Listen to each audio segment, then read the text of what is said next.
Hello friends, welcome to our channel.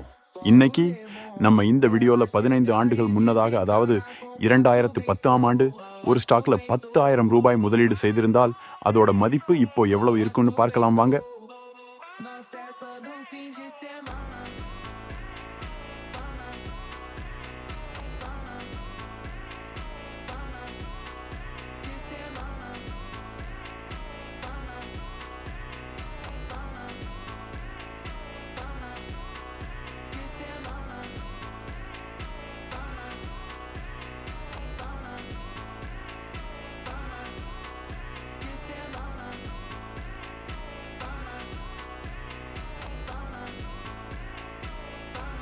இந்த video உங்களுக்கு பிடிச்ச இருந்த லைக் பண்ணுங்க. இதே மாதிரி உங்களுக்கு பிடிச்ச வேற ஸ்டாக் பத்தி தெரிஞ்சுக்கணும்னா கமெண்ட் செக்ஷன்ல காமெண்ட் பண்ணுங்க. மறக்காம சப்ஸ்கிரைப் பண்ணி என்ன சர்ப்ரைஸ் பண்ணுங்க. ஹா ஹா ஹா.